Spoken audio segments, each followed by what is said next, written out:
Beginners கூட piping ஈஸியாக எப்படி தைக்கலான்னு பார்க்கலாமா? இங்கே வந்து நெக் வந்து டைமண்ட் ஷேப்பில் கட் பண்ணி வச்சுருக்கேன். இங்கே பயா ஸ்ட்ரிப் வந்து ஒரு லாங் ஸ்ட்ரிப் எடுத்து ஒரு சைடு மட்டும் ஃபோல்ட் பண்ணி மடித்து தைச்சிருக்கேன். ராயேஜஸ் இருக்கிற சைடு வந்து நெக் பக்கத்தில் வச்சுட்டு நீங்கள் சீம் அலவன்ஸ் எவ்வளோ விட்டுருக்கீங்களோ அதுக்கு இதை மாதிரி தைச்சிட்டே வாங்க. இந்த கார்னரில் வரும்போது நீடில் உள்ளே விட்டுட்டு லைட்டாக ஒரு சின்ன ப்ளீட் வந்து மேலே இருக்கிற மாதிரி வச்சுட்டு அந்த இடத்துல வந்து அப்படியே தைச்சிட்டு ஸ்ட்ரெயிட்டாக வந்து தைச்சிக்கலாம்.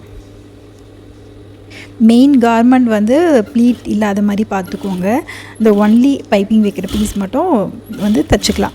இப்போ வந்து சின்னதாக ஒரு நாச் வந்து போட்டுக்கலாம். நாச் போட்டுட்டு அதுக்கப்புறம் வந்து இந்த மாதிரி நெயில் வச்சு க்ரீஸ் பண்ணிவிட்டு இப்போ வந்து அந்த டச் விட்டுருக்கோம் இல்லையா, அந்த துணிக்கு பக்கத்துலேயே வந்து த்ரெட் வச்சுட்டு இந்த மாதிரி வந்து ஃபோல்ட் பண்ணிவிட்டு நீங்கள் பொறுமையாக தைச்சிங்கன்னா நீட்டாக வந்து நம்மளுக்கு வந்துடும்.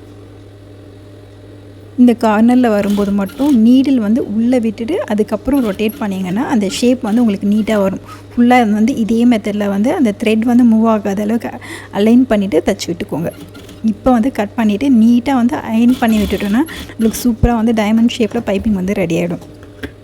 பிகினர்ஸ்க்கு வந்து இது ஃபஸ்ட் டைம் ட்ரை பண்ணும்போது வராமல் இருக்கலாம். ஒரு 2-3 டைம்ஸ் வந்து ட்ரை பண்ணிங்கன்னா உங்களுக்கு கரெக்டாக வந்து வந்துடும். பின்னாடி இருக்கிற அந்த துணி வந்து நீங்கள் ஹெம்மிங் பண்ணிக்கலாம். அப்படி இல்லைன்னா மிஷின்லேயே ஒரு தையல் போட்டு விட்டுக்கலாம்.